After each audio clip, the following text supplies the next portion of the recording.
ग्वालियर में मुरार स्थित विशाल मशाल दिल्ली से ग्वालियर पहुंची, जहां पर सैनिकों ने मशाल को सलामी दी।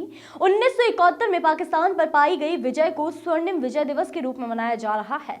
इसको लेकर 16 दिसंबर को प्रधानमंत्री नरेंद्र मोदी ने सैनिकों को श्रद्धांजलि देने के बाद 4 स्वर्णिम विजय मशालों को प्रज्वलित किया। विजय मशाल मथुरा और आगरा के रास्ते होती हुई ग्वालियर पहुंची, दक्षिण दिशा की ओर रवाना हुई। यह विजय मशाल ग्वालियर के मिलिट्री स्टेशन के शाहबाज स्टेडियम में सेना के अधिकारियों के हाथ में पहुंची। यहाँ पर सैनिकों ने विजय मशाल को सलामी दी। सलामी देने के बाद विजय मशाल मुरार सेना के एशियरमान से प्रारंभ होकर ग्वालियर के विभिन्न हिस्सों में यात्रा के रूप में निकाली गई। विजय मशाल यात्रा के रूप में मुरार से होती हुई सिटी सेंटर पर पहुंची, जहां ग्वालियर की जनता ने फूल वर्षा कर स्वागत किया। इसके बाद यात्रा शिंदे की छावनी होती हुई ग्वालियर किले पर पहुंची। इसके बाद वापस होती हुई एयरपोर्ट स्टेशन से वापस मुरार कार्यालय पर।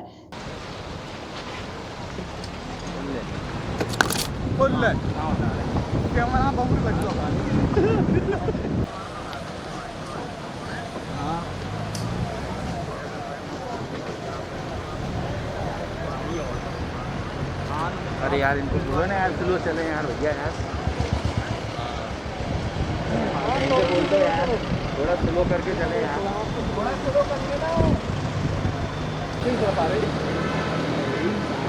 हेलो एफसी है और ये आ जाओ।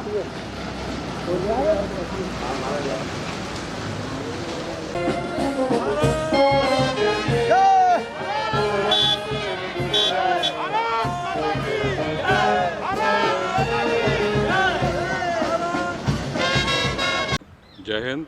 आप सबको इंडियन आर्मी की तरफ से बहुत बहुत शुभकामनाएं। इस साल 1971 की लड़ाई के 50 वर्ष पूरे हो गए हैं और इस साल को उसकी खुशी में और उन सबको सम्मान देते हुए जो हमारे लोग शहीद हुए और जिन्होंने भारत माता को विजय दिलाई, उसकी उनको याद करते हुए ये मार्च या ये दौड़ शुरू करी गई है। ये दिल्ली से शुरू हुई है। 16 दिसंबर को प्रधानमंत्री जी ने ये मशाल जलाई थी और ग्वालियर वालों का ये सौभाग्य है कि ये ग्वालियर से गुज़र रही है। ग्वालियर जैसा आप लोग जानते हैं, भिंड, मुरैना, ग्वालियर, डबरा, शिवपुरी, यहाँ पे 37,000 एक्स सर्विसमैन हैं, जिसमें में से कईयों ने यहाँ पे 71 की लड़ाई में भाग लिया और शहीद भी हुए और कई ने वीरता का पुरस्कार प्राप्त किया। ये हमारी सौभाग्य है कि ये मशाल यहाँ से गुजर रही है और इन सबको सम्मान दे रही है। सर, जैसा कि हम स्वर्णिम वर्ष मनाने जा रहे हैं और ये हम एक मशाल फ्लैग मार्च निकाल रहे हैं, ये फ्लैग मार्च से पूरे वर्ल्ड में क्या मैसेज दे रहा है?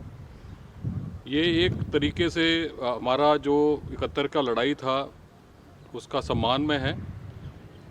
ये एक तरह की ऐसी लड़ाई थी जो 13 दिन चली केवल, जिसमें एक देश आज़ाद हुआ और 90 से ज़्यादा प्रिजनर्स इंडियन आर्मी में ने पकड़े और एक तरह से देश को विजयता प्राप्त की।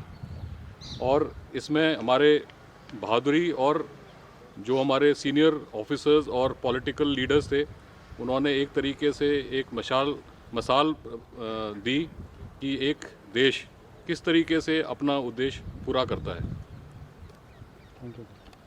वॉइस ऑफ राइट्स के लिए ग्वालियर से सागर शर्मा की रिपोर्ट।